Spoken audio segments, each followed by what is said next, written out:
नमस्कार, एनजीएन में आपका स्वागत है। मैं हूं अजीत।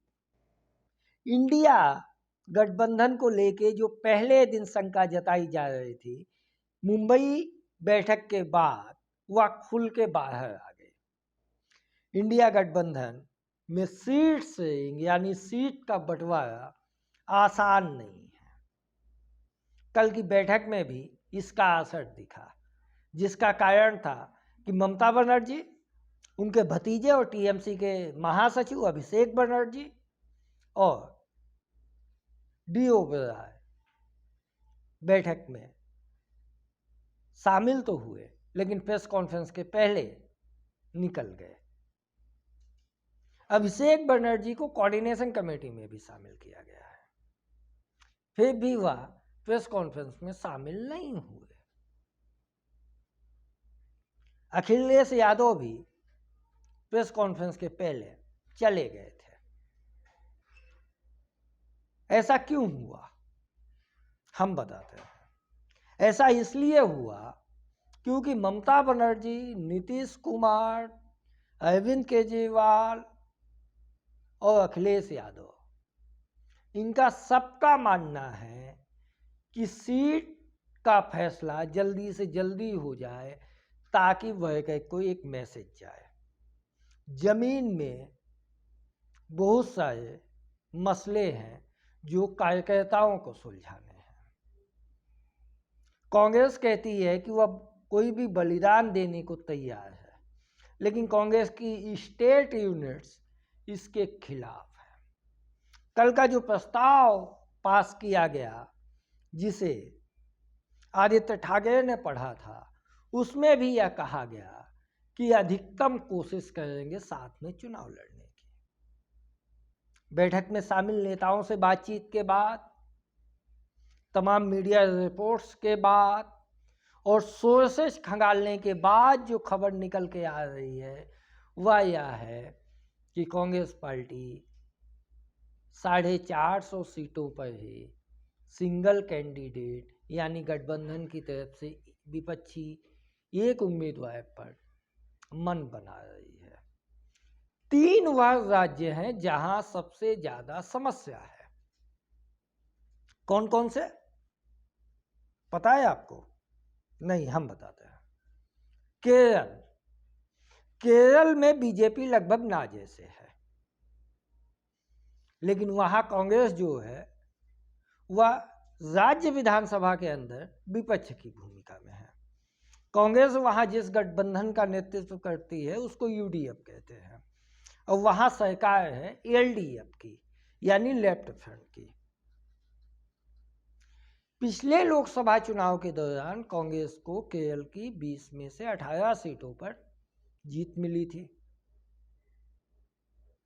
अब समस्या यह है कि केरल में लेफ्ट को कैसे समझाया जाए कि आप उन 18 सीटों पर अपने कैंडिडेट नहीं खड़ा कीजिए जहां पिछली बार आप सेकंड रनर अप थे। बीजेपी तो केरल में है नहीं, और कांग्रेस को कैसे समझाया जाए कि आप अपनी जीती हुई सीट लेफ्ट के लिए छोड़ दीजिए। यदि कांग्रेस और लेफ्ट गठबंधन अपनी दावेदारी से पीछे हटता है तो स्थानीय नेता सीधे बीजेपी में चले जाएंगे और बीजेपी के मैंडेट पे चुनाव लड़ लेंगे कमल छाप होके। तो बीजेपी को एक बना बनाया कैडर मिल जाएगा और खड़ा होने की जगह मिल जाएगी। इसलिए कांग्रेस और लेफ्ट दोनों इस बात पे सहमत हैं कि केरल में अलग अलग चुनाव लड़ा जाए, लेकिन यदि वन नेशन वन इलेक्शन साथ में होता है तो यह मुश्किल और बढ़ जाएगी। फिर विधानसभा चुनाव भी अलग अलग लड़ना पड़ेगा। फिर गठबंधन की बात कहा। और वैसे भी लेफ्ट केरल के अलावा थोड़ी बहुत प्रभाव बंगाल में रखता है। अब बात करते हैं बंगाल की। बंगाल में ममता बनर्जी, जो पिछले चुनाव में बीजेपी ने एक गेन हासिल किया था, उसको खत्म करना चाहती हैं। ममता बनर्जी और सीपीआईएम के जनरल सेक्रेटरी सीताराम येचुरी के बीच बातचीत भी हुई बैठक के दौरान कि बंगाल को लेके करना क्या है। दोनों नेताओं का यह मानना था कि बंगाल में कम्युनिस्ट और टीएमसी के कार्यकर्ताओं के बीच व्यापक पैमाने पे दुविधा है, एक दूसरे पे हिंसक हमले होते हैं। तो यदि गठबंधन होता है तो वो कार्यकर्ताओं तक पहुंच पाएगा कि नहीं, यह बड़ा सवाल है। कांग्रेस चाहती है कि बंगाल में शांति से मामला पट जाए। हालांकि कांग्रेस के स्थानीय नेतृत्व, जिसका नेतृत्व ममता के खिलाफ जो बंगाल कांग्रेस है अधीर रंजन चौधरी के नेतृत्व में, वह लगातार ममता के खिलाफ हमलावर है। ममता को इस बात पे आपत्ति है कि आप साथ रह के ऐसा नहीं कर सकते। बंगाल हमारे लिए छोड़िए, कुछ सीटें जो आप जीते हैं वो लीजिए और 2 सीटें और, यानी कांग्रेस को 5 से 7 सीट से ज़्यादा देने के मूड में ममता किसी हाल में नहीं है। साथ ही एक खबर यह भी निकल के आई बैठक से कि ममता यह चाहती हैं कि बंगाल में कांग्रेस अपने कोटे से लेफ्ट को सीट दे। अब भला ये कैसे होगा? आगे बढ़ते हैं। पंजाब 2019 में कांग्रेस के साथ था।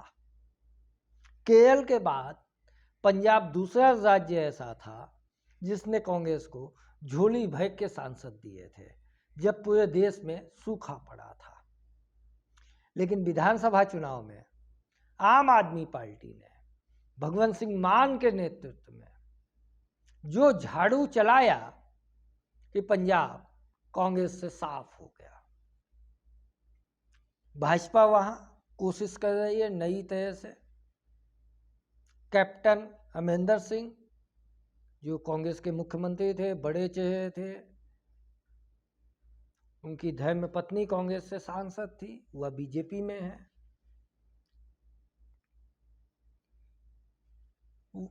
पंजाब को लेके क्या किया जाए? आम आदमी पार्टी और कांग्रेस दोनों इस पे बटे हुए हैं। आम आदमी पार्टी विधानसभा चुनाव को परिणाम बना के उम्मीदवार तय होने पे बात करना चाहती है। अरविंद केजरीवाल ने बैठक में भी कहा कि सीट शेयरिंग जल्दी होनी चाहिए।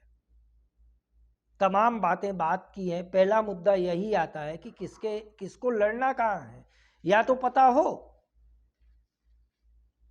अब पंजाब में कांग्रेस अपनी जीती हुई सीटें छोड़ना नहीं चाहती और आम आदमी पार्टी को उम्मीद है कि वह पंजाब में बेहतर कर पाएगी। वैसे भी दिल्ली में उसके कोई सांसद नहीं है। 2 बार से लगातार ऐसा हो रहा कि विधानसभा चुनाव में आम आदमी पार्टी को एक बड़ी मेजॉरिटी मिलती है, लेकिन लोकसभा चुनाव में दिल्ली की 7 की 7 सीटें बीजेपी के पास जाती हैं। दिल्ली में आम आदमी पार्टी और कांग्रेस समझौता करने के लिए तैयार है, लेकिन पंजाब में मामला अटक गया है। अभी आते हैं एक नए राज्य की तरफ, और वह राज्य है तमिलनाडु, जहां समझौते की गुंजाइश है। तमिलनाडु में स्टालिन यानी डीएमके बहुत खुले तौर से चाहती है कि विपक्षी गठबंधन हो।